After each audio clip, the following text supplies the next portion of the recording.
Hi, I'm Avery Davidson. Thank you for joining us for This Week in Louisiana Agriculture, the only TV show bringing Louisiana farmers and consumers together every week. My partner, Kristen Oaks-White, is on assignment thinking in her garden. The 2018 hurricane season started a week early this year. Subtropical storm Alberto came ashore in Florida and brought rain to some parts of Louisiana. As Twila's Neil Melanson tells us, while that doesn't necessarily mean an active season, now is the time to prepare. Subtropical storm Alberto marked an early start to the 2018 hurricane season, which officially began June 1st.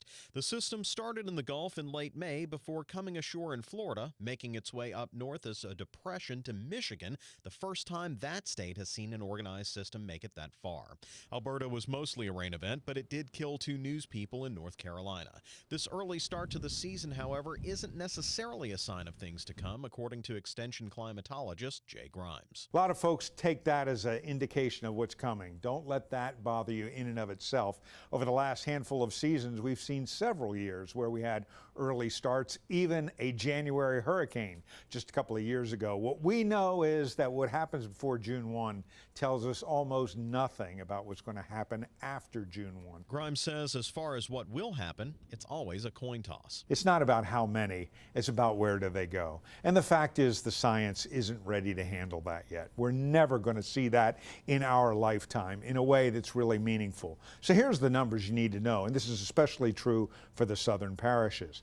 There is historically a 50-50 chance of some part of the state being impacted by at least one named storm in every hurricane season. Of more immediate concern is the abnormally hot summer we're having so far in May and June, which is causing disruption for Louisiana farmers. That, according to Louisiana Ag Commissioner Mike Strain. You know, we have in Alexandria, for instance, 102 degrees on Saturday, 103 degrees on Sunday. Across the state, as we get to the end of this week, you're seeing record temperatures, 97, 98, 101, up to 103. And so right now, for the majority of our crops, we have them in the ground. We have over 92%, of our corn and our beans, 100% of our rice planted. But with that very hot weather, we're watching to see what the growth is going to be. The very hot weather, very dry weather will slow down the growth. So we have good emergence so far. Grimes says the central and northern parts of the state are of concern, not because of the forecast, but because they're already entering the summer with a moisture deficit. In the central and northern part of the state, I'm a little bit worried. I'm not concerned yet, but when we start out the spring and early summer dry, it often takes the whole summer, and maybe they don't get the relief that they're looking for. A lot of folks don't realize that rainfall in the northern half of the state during the summer months is about half of what we get in the southern part of the state. So when they start off going into the summer on the dry side, that's often not good news. And while a tropical system could bring much needed rainfall to some parts of the state, it's something everyone agrees we'd be better off without this year. For This Week in Louisiana Agriculture, I'm Neil Melanson. If you remember, last year we caught 3 storms in Louisiana with Hurricanes Harvey, Irma, and Nate, all bringing at least some weather here. The hurricane season usually peaks in August and September, so we still have a long way to go. To find out more about how to prepare for hurricane season, visit our website at twilatv.org. This week, we begin a 3-part series profiling the finalists for the 2018 Louisiana Farm Bureau Young Farmers and Ranchers Achievement Award. The winner will be announced during the 96th annual meeting of the Louisiana Farm Bureau in New Orleans. We're kicking off our series in East Carroll Parish at the farm of Matt Dennis. Matt is a 3rd-generation farmer working alongside his father, farming around 6,000 acres of soybeans. Matt says that his success can be traced back to the work ethic he learned from his father and the way they have embraced the new technology available to farmers today.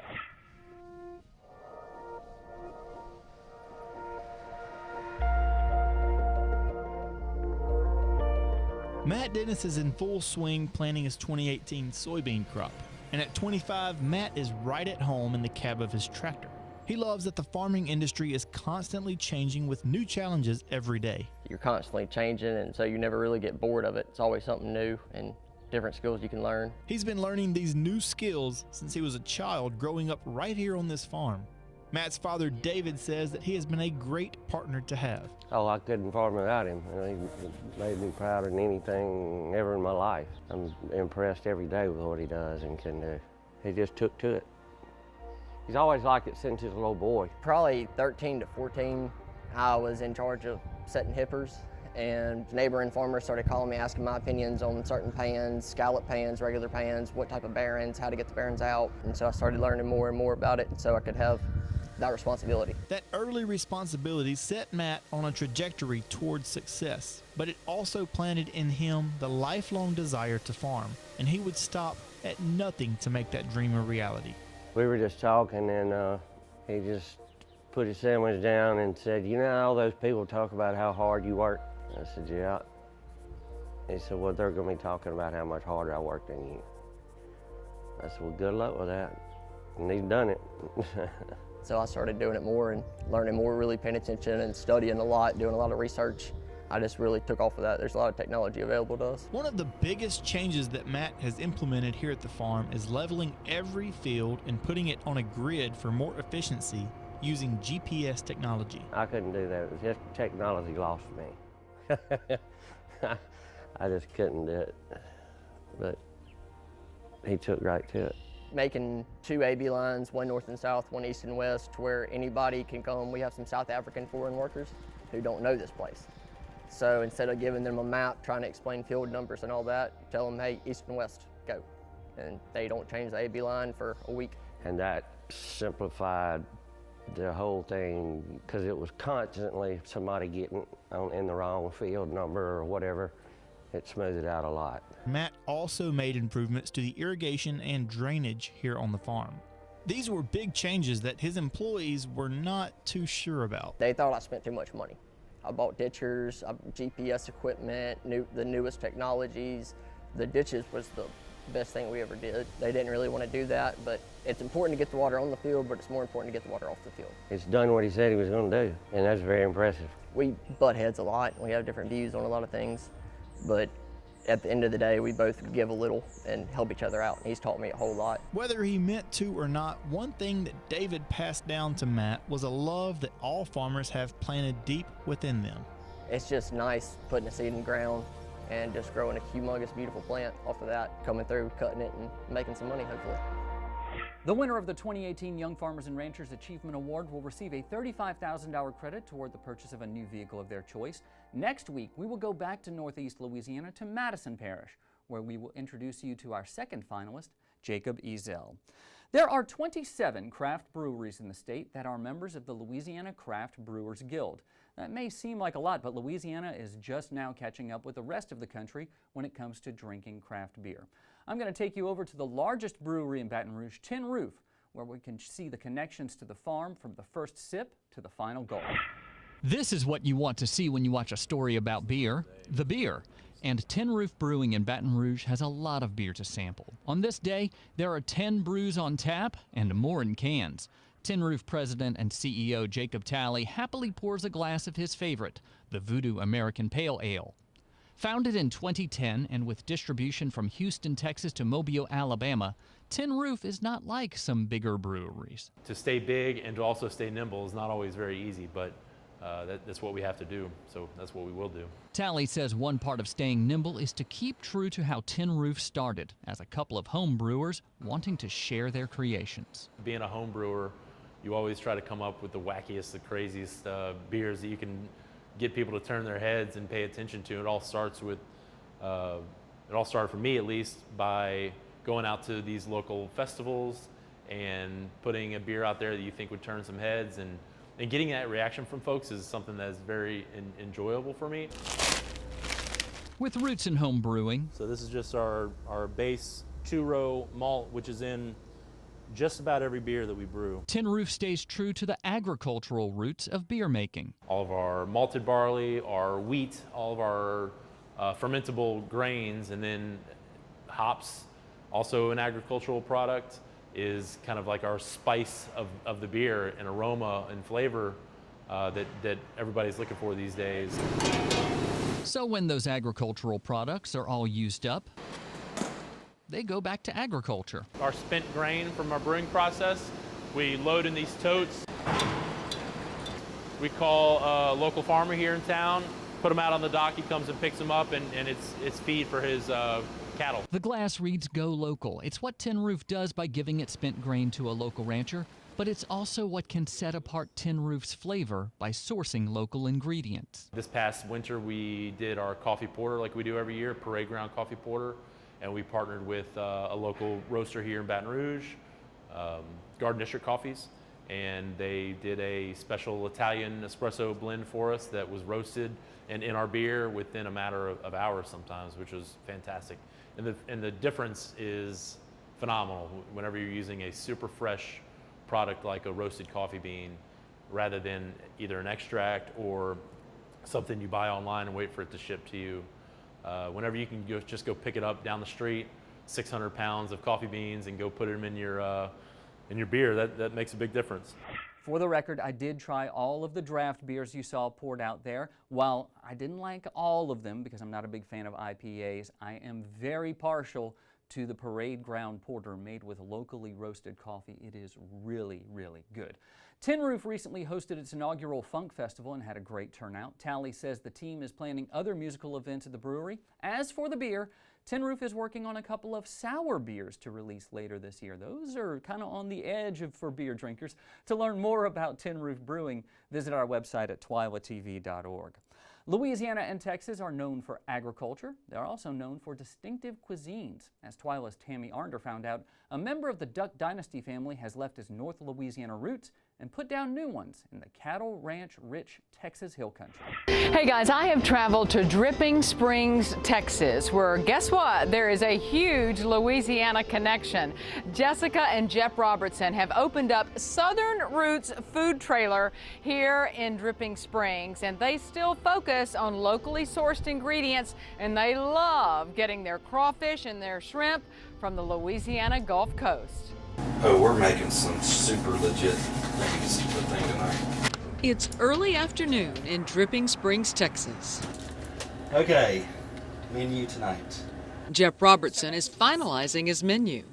Bring a little taste of Monroe and Louisiana to Austin, so it's worked out good so far. Jeff is the youngest of the Robertson boys who found fame on A&E's Duck Dynasty. He and his wife Jessica and their 5 kids uprooted themselves from West Monroe and put down new roots just west of Austin. And just fell in love with like hill country. Like it is one of the most beautiful places, especially out here, like Dripping, beautiful. So my kids love it. It was an easy move. Jeff's Southern Roots is tucked neatly behind the family brewing business, a brewery opened by Eunice, Louisiana native Danielle Ackles and her husband. The couple had been visiting friends in this area for more than a decade. So when Duck Dynasty and their spinoff, Growing the Dynasty, ended, it was time for something new. I really think like once we took that leap of faith, it was really like a sound answer that we knew this was where we were supposed to be. Jeff says it's been a dream of his to own a food truck. 5 years old and they're rolling out biscuits with my grandmother, so I'd like to say I've been cooking pretty much my whole life. No formal culinary training, but definitely some hereditary hands-on experience from Miss Kay and Phil. Jeff's Southern Roots is a remodeled Airstream. It features a lot of Cajun and Creole dishes, but when in Texas. So we smoked these chickens for like, 5 hours, and we are gonna make a barbecue chicken quesadilla. For fans of Duck Dynasty like Jeff Clark, a native of Michigan, he's looking for something that screams Louisiana. He chooses the shrimp etouffee. Awesome. Was it? Oh man, it was perfect. We have a live band, so come get some good Cajun food. Jessica handles the social media. Jeff handles the menu. Teamwork that makes the dream work in Dripping Springs. I want to encourage our kids and everybody else to follow your dreams and, you know, take those leaps of faith and really have that confidence that you're doing what you're supposed to be doing. Thanks, Tammy. Still to come on Twila, Ag Magic in New Orleans. But first, bringing back grasslands 1 acre at a time. Stay with us.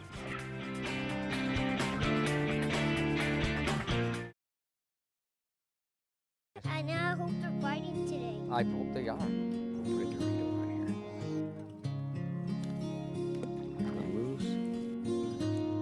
here. I got a fish! I got a fish! Find your place in the country and the lender who can get you there. Find Louisiana Land Bank.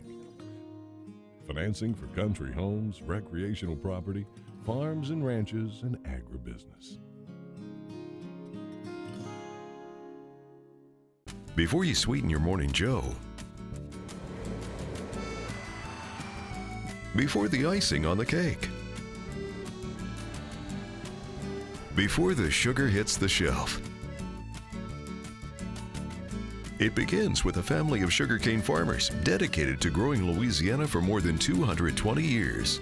The Sugarcane Growers of Louisiana, making life sweeter, naturally. Sugarcane, sweet sugarcane. Farming is my way of life. I chose this career, but farming chose me. A lot of people ask you what you do, and I tell them I'm a farmer. I'm a cattleman. I am a fisherman.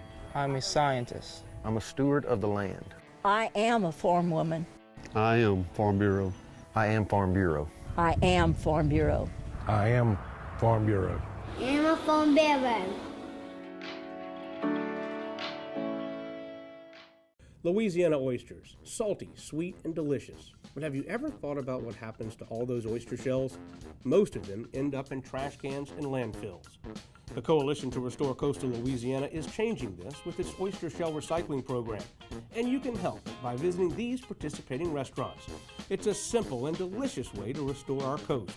The shells will then be used to sustain and rebuild oyster reefs. Remember, once you shuck them, don't just chuck them.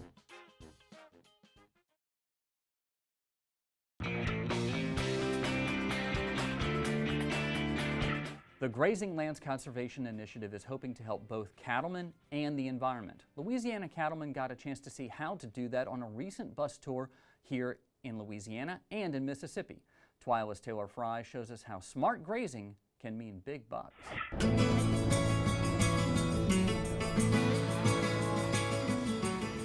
Clear skies, an open road, and a bus full of travelers ready to learn about grazing lands in Louisiana. GLCI is all about sharing what we know and sharing knowledge of our resources. That's David Daigle, Chairman President of the Louisiana Grazing Lands Coalition Initiative. These are typical tree farms on both sides of the road. LGLCI is a group of farmers and ranchers from across the state with a mission to maintain and improve the management of health of Louisiana grazing lands, which is why they're hosting this tour.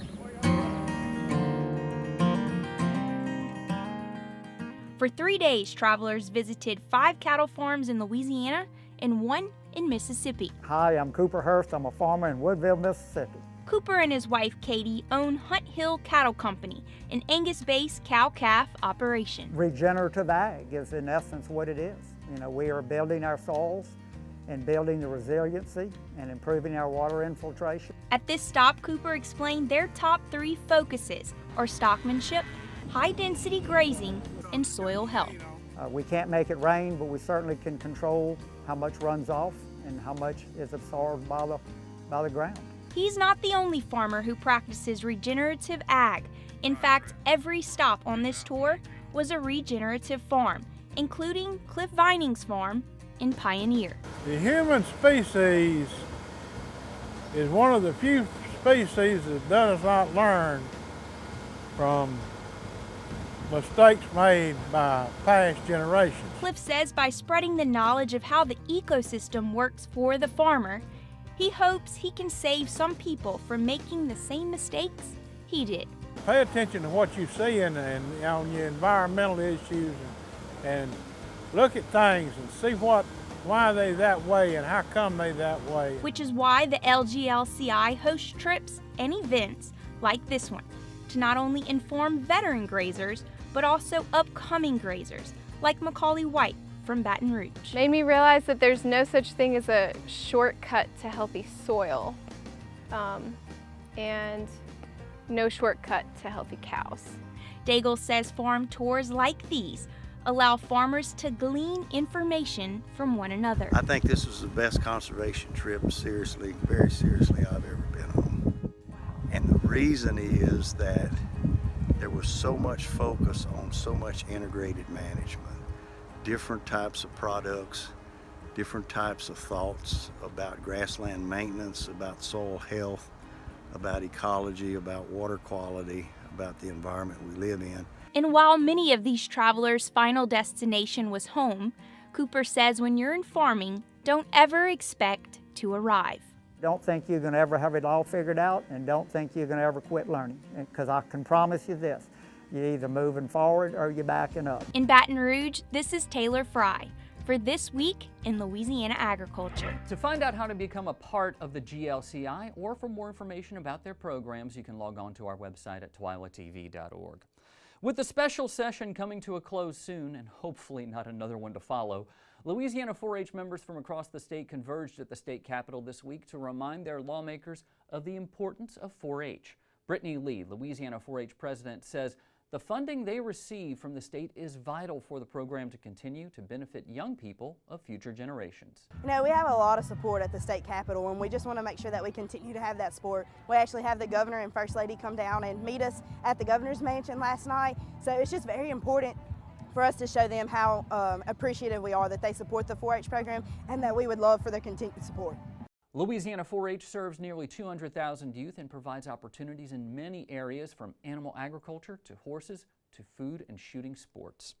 Children in New Orleans are getting a taste of Ag Magic. A new interactive journey called Ag Magic on the River is there just in time for summer. Twila's Craig Gautreaux went out to the farm in Chalmette to follow the fun. Just downriver from the central business district of New Orleans lies Dockville Farm. Located in neighboring St. Bernard Parish, the farm is a cornerstone of the Miro Foundation's mission to teach young people the importance of agriculture. We just want to educate people on the opportunities in St. Bernard and a good understanding of where their food and products from Louisiana come from. This is the 5th year for Ag Magic on the River at Dockville. The event plays an integral role in the LSU Ag Center's 4-H youth program by exposing young people to agriculture and what 4-H has to offer. And the exhibits continue to grow based on issues relevant to Louisiana. We did add a greenhouse this year, and the greenhouse is teaching kids about coastal plants and coastal restoration, which is really important in southeast Louisiana. The students were able to hold and see many of the items in the exhibits, which heightened the educational experience. I like that they had lots of different types, and they had one of my favorite insects. Which is? A wasp. I just get to see new things, learn more things, and get to experience fun and new things. While it was a day spent outside the classroom, the students still learned about topics taught in the classroom.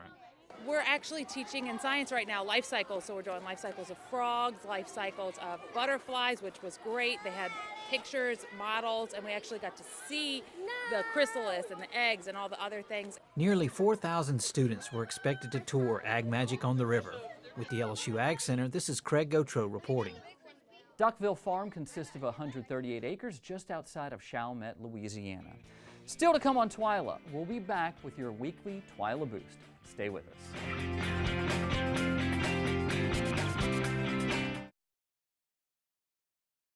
Landowners are minding the Louisiana forest for our grandchildren.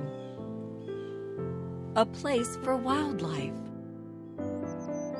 recreation, lumber for homes. It's the right thing to do. Forestry, covering half our state, all of our hearts.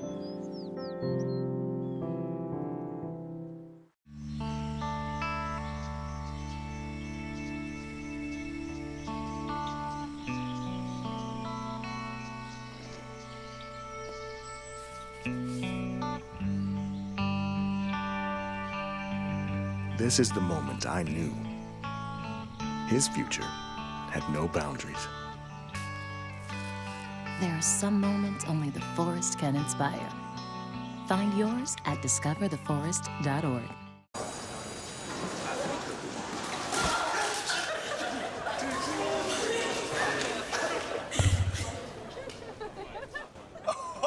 That's slow, that's slow. That's slow and blue. Seriously.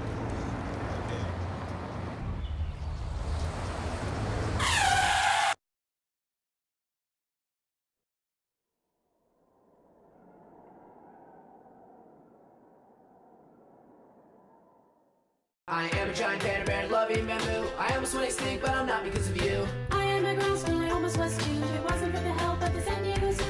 Bravo could join us. Save it as record us. We need your help to bring species back, so bring us back from the brink of extinction. Bring us back from the brink of extinction. Bring us back from the brink of extinction. Bring us back from the brink of extinction. And desert tortoise.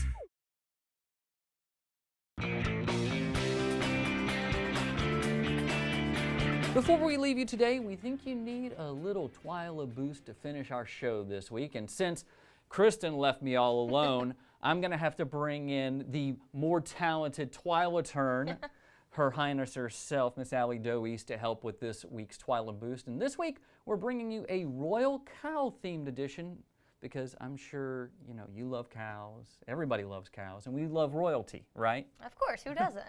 And in honor of last week's royal wedding festivities, we had to show you this video of Queen Elizabeth, and it may be the best thing that you see all week. During her 90th birthday celebration, hundreds of horses and other livestock were on parade for the Queen at Windsor Castle. But it was the cows that really got her excited. The Queen obviously loves cows just as much as we do, Avery, and everyone else, of course. Yeah, well, I mean, I like eating them more than anything. That's a pretty tough competition. Upon seeing this video, though, did a little research on the Queen and her love of cows, and I found out something very interesting. Did you know the Queen has the largest herd of Sussex cattle in the world? She keeps that over there at Windsor Castle. And those cows have their own special water pillows they sleep on that are supposed to massage away aches and pains. It must be nice to be a royal cow, I guess. And our next cow boost video is an odd one, but a funny one indeed. So this video, titled How to Talk to Cows, landed on our newsfeed. This young man attempts to serenade a herd of cows with a bottle of Coke and a few sheets of music. But really, the only way we can explain it to you is for you to actually watch the video.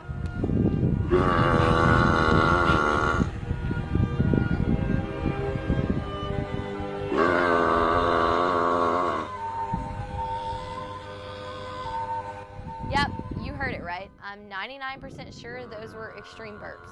Okay, we went from pampered cows and water pillows to burping cows. Yeah, it's very interesting video. I was literally just scrolling through my newsfeed, and you know how Facebook videos start without you really watching them? Yeah. Well, it started, and I just hear this noise, and I was really confused, and then started it from the beginning and realized that he's drinking Coke to prepare these extreme burps, and all the cows come towards him. Okay. Yeah, I won't be practicing that one. Thank you very much, Allie Doe-East. That does it for this edition of Twila. I promise I won't burp the ending.